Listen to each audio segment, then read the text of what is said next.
You are sitting at a table that has heard your voice soften itself too many times. The cup has gone cold. The light in the kitchen is wrong for the hour. On the other end of the line, someone waits for you to explain again why you are the way you are, why you need what you need, why you cannot simply be easier, quieter, more grateful, more accommodating. You hear yourself speaking before you have chosen the words. The tone is familiar. It belongs to an old agreement. You learned it early. If you make yourself legible, if you smooth the edges, if you absorb the tension, love will not be withdrawn. What you call kindness is in truth a contract signed in the dark. Permission to exist in exchange for self-betrayal. This is not sentiment. It is structure.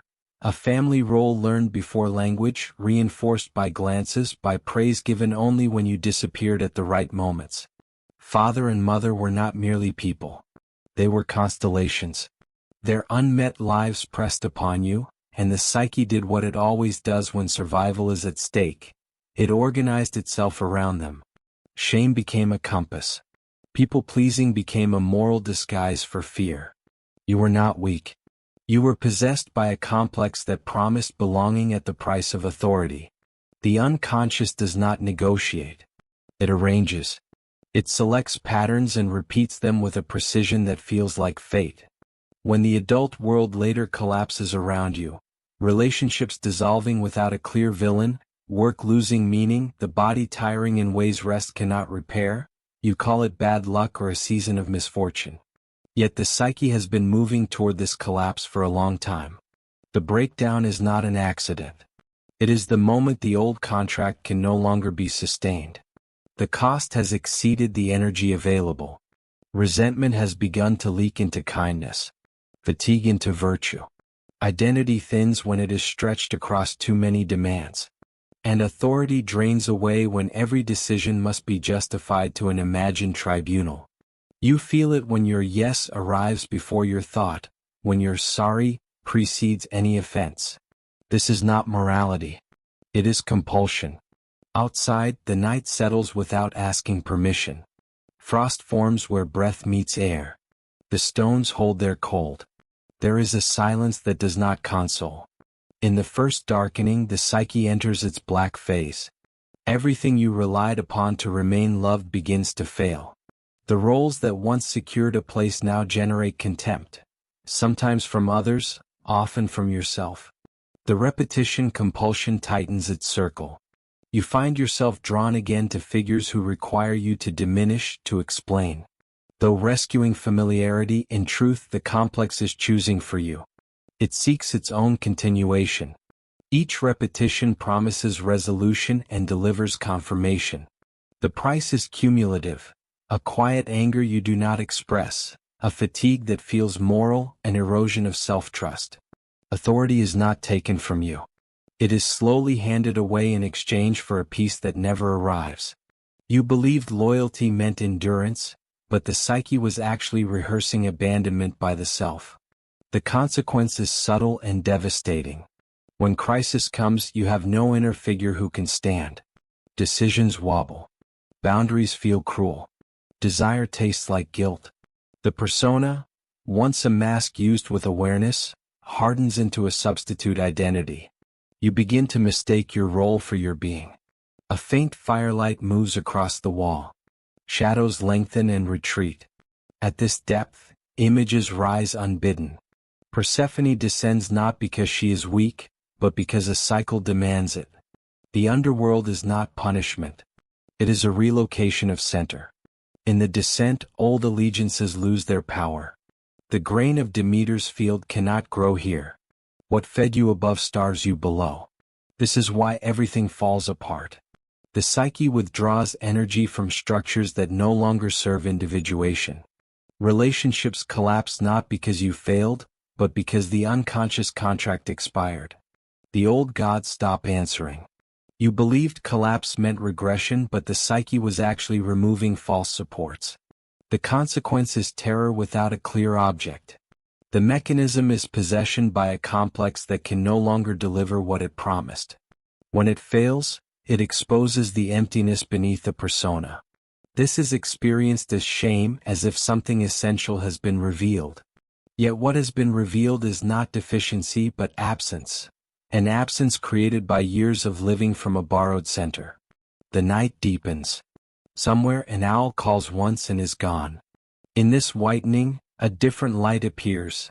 Not consolation, not hope, but clarity that cuts. You begin to see the agreements you never consciously made. You recognize how often you asked for permission to exist through over-explanation, through preemptive apology, through the softening of truth. The psyche loosens its grip on the old images. Projection retracts. You see that the authority you sought in others was a displaced function of your own self. They carried it because you could not yet bear it. Here the danger is subtle. Awareness can inflate into superiority or dissolve into bitterness. The psyche resists both by introducing opposition. Kindness without compulsion returns, but it feels unfamiliar, almost cold. Loyalty separates from self-betrayal. You feel the tension and misname it as cruelty. Yet what is emerging is discrimination, the capacity to say yes or no without explanation.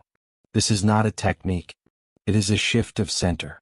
You believed boundaries were actions to negotiate, but the psyche was actually establishing conditions of being. The consequence is immediate. Those who relied on your disappearance react as if injured. The mechanism is simple. Their own unconscious agreements depended on yours. When yours dissolves, hierarchy reorganizes. Some leave. Some attempt to reassert the old terms through guilt or confusion. This is not pathology. It is structure responding to change. Ash cools where the fire was brighter earlier. The smell lingers. Ancient Egypt weighed the heart against a feather. The image is precise. When the heart is heavy with borrowed obligations, it cannot pass.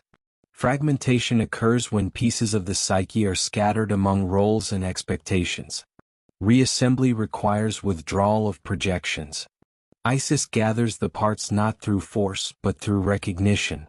Each piece belongs. This is the labor of this phase, not improvement but recollection. You believed letting go meant loss. But the psyche was actually reclaiming energy bound in false belonging. The consequence is a strange neutrality where intense feeling once ruled. The mechanism is depossession. Complexes loosen their grip when they are seen. The self does not announce itself with emotion. It arrives with weight. Cold stars hold their distance above the roofline. As red enters the work, the opposites no longer tear at each other. Authority emerges not as dominance but as gravity. You no longer need to justify the shape of your life. Decisions align without fanfare. Boundaries cease to be events. They are simply present, like the edge of the forest that does not explain itself to the field. This is the moment often mistaken for hardening. In truth, it is integration. You believed the comeback would feel triumphant, but the psyche was actually seating the self quietly. The consequence is a life less dramatic and more exact. The mechanism is union. The old family scripts lose access, not because you confront them but because they no longer find resonance. The contract dissolves when one party no longer recognizes its terms. There is a stillness now that does not ask anything of you. In Gnostic images, false gods rule through unconscious agreement. They have power only where it is given. When awareness withdraws consent, they fade without battle. So it is here. The figures that once demanded your diminishment recede. Not all relationships end. Those that remain change form. They no longer orbit your disappearance. The stones outside hold the memory of heat and cold without preference. When everything fell apart, it was not to teach you a lesson. The psyche is not a moralist. It was to remove what could not follow you further. What remains is sufficient. The self sits where it always was, waiting for conditions to allow its presence. There is no promise attached to this, only gravity. The night does not reward insight with warmth. It simply continues. You discover that clarity does not soften the world. It sharpens its contours. Where once you blurred yourself to fit, edges now appear without effort. This is often misread as withdrawal or indifference. In truth, it is the psyche ceasing to leak. Energy that was once spent anticipating reactions, rehearsing explanations, managing invisible moods, returns without ceremony. It does not rush. It settles. You believed your collapse made you smaller. But the psyche was actually compressing what had been spread too thin. The consequence is unfamiliar density. Thoughts carry weight again. Words shorten. Silence becomes bearable. The mechanism is contraction after dissipation, a necessary counter-movement when the persona has been overextended. What feels like loss is often the psyche reclaiming its center of gravity. Outside, the air holds a metallic edge. Iron remembers fire even when cold. At this stage, dreams change texture. The familiar figures recede. Houses appear with sealed rooms. Corridors end at thresholds that do not announce what lies beyond. You are not chased. You are delayed. This is not fear. It is preparation. The unconscious no longer needs to dramatize conflict because the primary struggle, between loyalty to the role and loyalty to the self, has been decided. What remains is adaptation. You believed the past was finished, but the psyche was actually reorganizing memory. The consequence is a strange neutrality toward scenes that once provoked guilt or longing. The mechanism is withdrawal of affect from complexes that have lost their charge. Memory remains, but it no longer governs behavior. This is how repetition compulsion loosens. Not through will, but through loss of fascination. A faint wind moves through the pines. Needles touch and separate. It is here that the temptation to explain returns. Old reflexes surface, disguised as courtesy or clarity. You notice the impulse to justify your decisions to those who no longer hold jurisdiction. This impulse is not moral. It is mechanical. The psyche tests its own new alignment by reintroducing the old stimulus. When explanation no longer arrives, something settles. The contract fails to reactivate. You believed explanation maintained harmony, but the psyche was actually sustaining hierarchy. The consequence of silence is immediate reconfiguration. Some interpret it as distance, others as threat. The mechanism is simple. Hierarchy formed by unconscious agreement destabilizes when one participant withdraws compliance. No argument is required. The fire has burned low. Ash shifts when disturbed. In Greek myth, Orpheus descends armed not with strength, but with song. His failure is instructive. He looks back not out of love, but out of doubt in what cannot yet be seen. The underworld releases only what is trusted. In psychological terms, the past cannot be retrieved if it is still needed for validation. Looking back reanimates what was meant to remain below. You believed understanding required revisiting. But the psyche was actually asking for relinquishment. The consequence of not looking back is severance without drama. The mechanism is trust in the self's continuity, even when external confirmation is absent. Cold light gathers at the horizon, not yet dawn. As the work deepens, opposites cease their open conflict and begin a quieter negotiation. Kindness remains, but it is no longer compulsive. Desire returns, stripped of apology. Disgust surfaces without justification. This is not regression. It is discrimination, the psyche's capacity to differentiate without moral overlay. Where everything once felt urgent, now only what belongs moves. You believed intensity was proof of meaning. But the psyche was actually mistaking arousal for truth. The consequence is a calmer life that feels strangely exposed. The mechanism is de-inflation. Without constant emotional charge, you encounter the bare facts of your existence. This can feel like emptiness. It is not. It is space reclaimed. The stars thin as clouds move across them. At times you sense a loneliness that has no story attached. It is not abandonment. It is separation. The psyche distinguishes between contact and fusion. In the old arrangement, closeness required erasure. Now closeness is optional, chosen, and therefore rarer. The world feels larger. So do the silences between encounters. You believed belonging required proximity, but the psyche was actually confusing fusion with safety. The consequence of separation is autonomy without isolation. The mechanism is differentiation, a function of the self that was postponed until survival no longer depended on sameness. Stone steps hold the memory of feet long gone. In the Egyptian image of weighing the heart, it is not sin that burdens the scale but attachment. When the heart carries what is not its own, it sinks. When it releases, it passes. The image does not promise reward. It describes condition. Lightness is not virtue. It is accuracy. You believed carrying others proved love. But the psyche was actually sustaining an identity built on indispensability. The consequence of release is invisibility to those who relied on your weight. The mechanism is simple. When a role dissolves, the stage empties.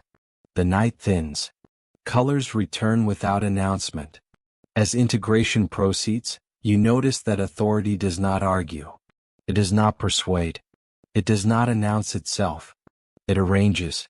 Decisions appear already formed. Words follow rather than led.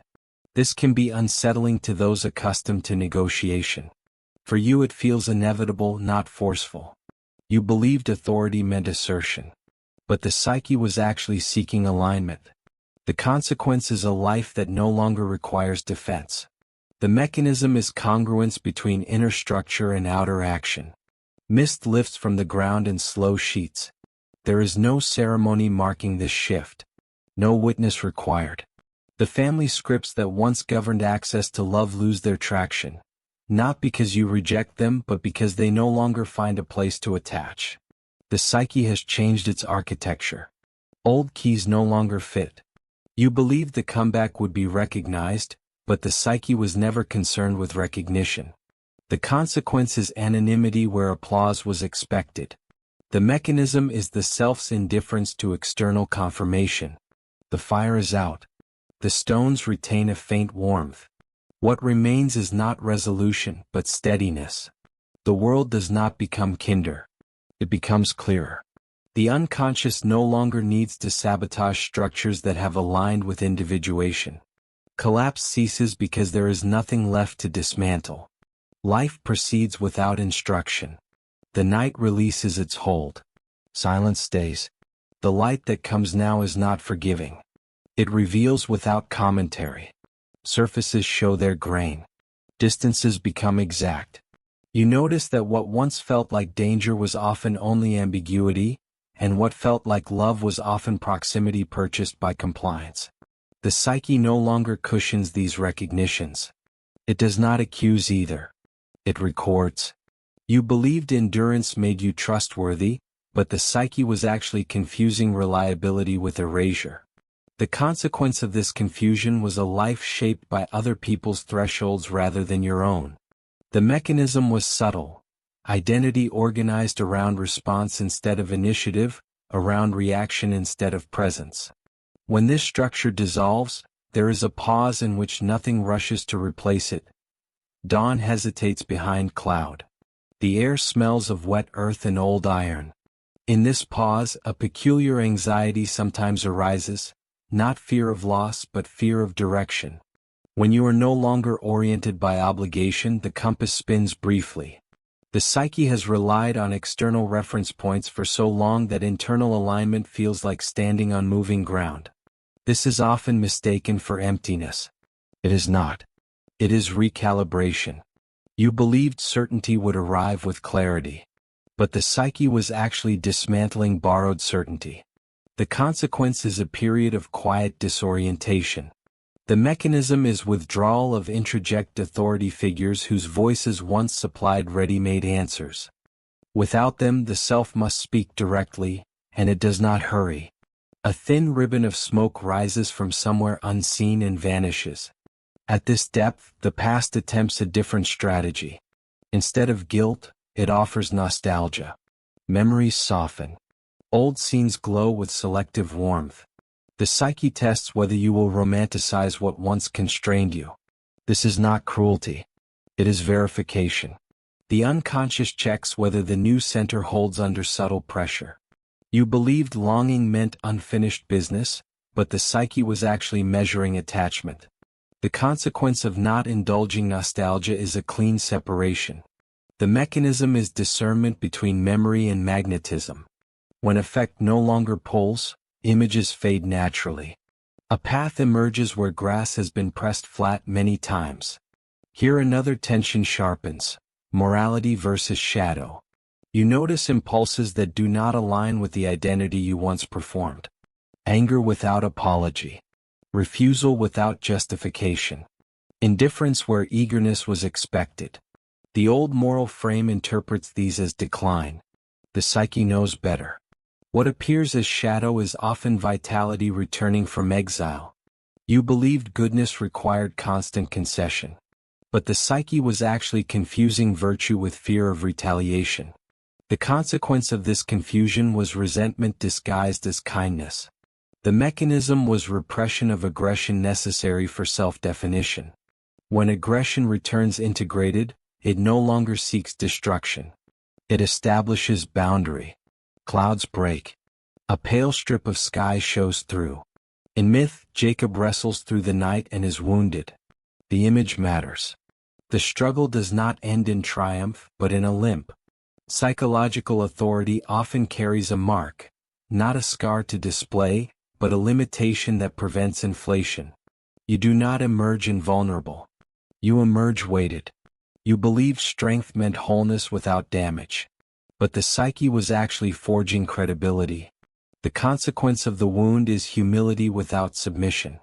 The mechanism is integration of opposites. Power that knows its cost. Water drips steadily from a roof edge, counting time without concern. As the self consolidates, patterns of attraction change. You are no longer drawn to intensity that demands repair. Drama loses its flavor. This absence can feel like boredom to those accustomed to emotional fire. For you, it feels like relief edged with unfamiliar quiet. The psyche has shifted its criteria for connection. You believed excitement signaled depth, but the psyche was actually responding to unresolved complexes. The consequence of losing that pull is a narrower field of engagement. The mechanism is resolution of projection. When inner figures are owned, outer figures no longer need to carry them. Mourning advances without urgency. It is now that the notion of a comeback reveals its inadequacy. Nothing returns to how it was. There is no restoration of the former self, improved or enlightened. There is only replacement. The old structure cannot be inhabited again. Attempting to do so produces immediate fatigue. The psyche refuses regression once integration has crossed a certain threshold. You believed recovery meant return.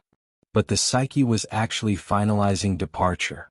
The consequence is irrevocability. The mechanism is structural change at the level of identity, not mood. The ground warms where light touches it. Occasionally you encounter those from the earlier chapters of your life. The interaction is brief. Sometimes polite, sometimes awkward. You sense that the old dynamics cannot be revived. Even if both parties attempted, something essential is missing. This absence is not hostility. It is incompatibility of structures. You believed closure required conversation. But the psyche was actually complete. The consequence of this completion is silence where explanation once lived. The mechanism is detachment of meaning from relationship. The story no longer needs witnesses. A bird crosses the clearing and is gone. In alchemical images, the red phase does not blaze constantly. It glows steadily, capable of sustaining form. Passion remains, but it is no longer explosive. Commitment exists, but it is no longer sacrificial. The psyche has learned to hold energy without discharge. You believed intensity proved aliveness, but the psyche was actually mistaking volatility for vitality. The consequence of steady fire is durability. The mechanism is containment. The vessel finally strong enough to hold heat without cracking. The day settles into itself as authority stabilizes. You notice a reduction in inner commentary. Decisions do not require rehearsal. Justifications fall away before forming. This silence is sometimes misinterpreted as numbness. It is not. It is efficiency of psychic movement. Energy flows where it belongs. You believed thinking maintained control, but the psyche was actually overcompensating for mistrust of its own instincts. The consequence of quiet is precision. The mechanism is trust restored between conscious intention and unconscious guidance. Shadows shorten. Details sharpen. At this point, the family role that once defined you appears almost abstract. You can describe it without charge. You can see how it organized the system, how others benefited from its stability. There is no urge to correct the record. The psyche does not seek vindication. It seeks alignment. You believed being seen would heal the past. But the psyche was never oriented toward repair of history. The consequence of releasing that aim is freedom from retroactive justification. The mechanism is acceptance of time's irreversibility. Warmth gathers on stone. When everything fell apart, it created a vacuum that frightened you because it was empty of familiar demands. That vacuum has now filled, not with new obligations but with presence. The self-occupied space the role once held. This occupation is quiet and uncompromising. You believed the end of collapse would feel like relief, but the psyche was actually establishing permanence. The consequence is steadiness that does not fluctuate with approval. The mechanism is settlement of the center. The day stands fully formed. There is little left to say. What governs you now does not argue, does not persuade, does not explain. It remains. The hours move forward without emphasis. What once felt like a threshold now feels like ground. You notice this most clearly in situations that would previously have activated the old machinery. A question framed as an obligation lands and passes without ignition. A disappointed look does not summon urgency. The psyche registers the stimulus, but it does not assemble the familiar response. Something essential has disengaged. You believed detachment meant coldness, but the psyche was actually conserving energy for what belongs. The consequence is selectivity that feels impersonal. The mechanism is withdrawal of libido from compulsive adaptation. When energy is no longer scattered, it acquires direction without force. Heat rises gently from the stone as the day settles into its own temperature. There is at this point a peculiar grief that arrives without narrative. It is not grief for what was taken, but for what was never possible within the old structure. You sense the life that could not be lived while your center was organized around permission. This grief does not seek comfort. It passes through like weather, leaving no residue. The psyche allows it because it no longer threatens regression. You believed grief required resolution, but the psyche was simply completing an effective cycle. The consequence of allowing it is closure without ceremony. The mechanism is maturation of feeling beyond story. Far off, water moves against rock with steady indifference. Here another image clarifies itself. Odysseus returns not as the man who left, but as one who cannot be recognized by those who knew him before. The disguise is not deception. It is protection of a changed center. Recognition must come slowly if at all. Psychological return works the same way. The self does not announce itself to the old order. It tests quietly. You believed return meant reunion, but the psyche was actually enforcing difference. The consequence is distance where familiarity was expected. The mechanism is preservation of integration against premature exposure. Light shifts. Shadows realign. What you carry now is not certainty but orientation. You do not know every step, yet you no longer doubt the direction. This distinction matters. Certainty belongs to borrowed authority. Orientation belongs to the self. It tolerates ambiguity because it is not dependent on immediate outcome. It moves by resonance rather than approval. You believed knowing would end anxiety, but the psyche was actually replacing borrowed answers with lived alignment. The consequence is uncertainty without panic. The mechanism is trust in the continuity of the inner axis. The air stills. Even insects pause. At times you may notice an impulse to speak from the new center, to explain what has happened, to translate it for those still living within the old agreements. This impulse fades quickly. The psyche recognizes the futility. Structures cannot be argued out of existence. They dissolve only when their energy supply is withdrawn. You believed truth needed articulation. But the psyche was never dependent on language for change. The consequence of silence is preservation of energy. The mechanism is recognition that individuation is solitary, even when witnessed. A single leaf turns in the breeze and settles.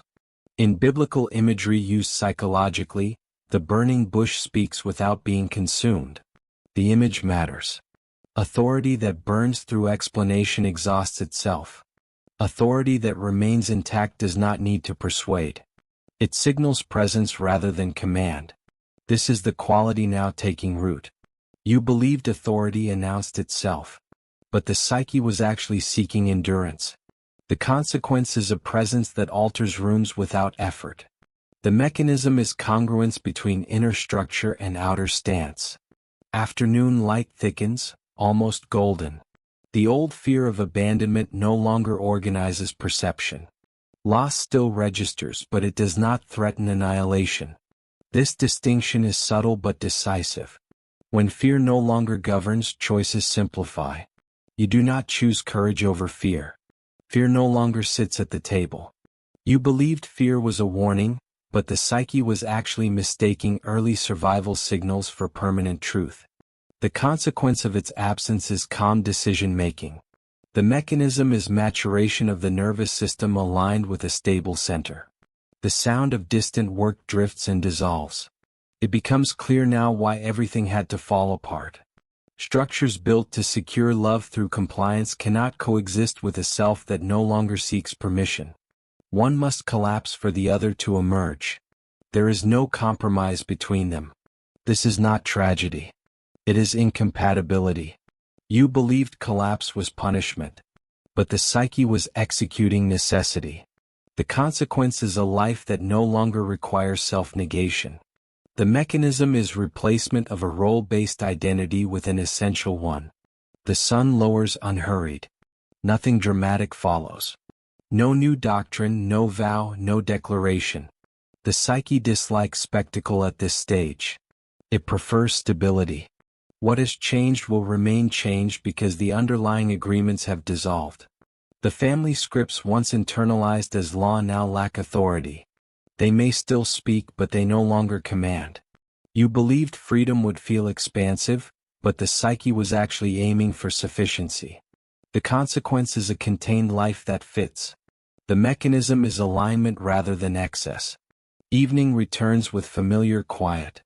When you look back now, it is not with longing or judgment, but with a kind of factual recognition that life belonged to another organization of the psyche.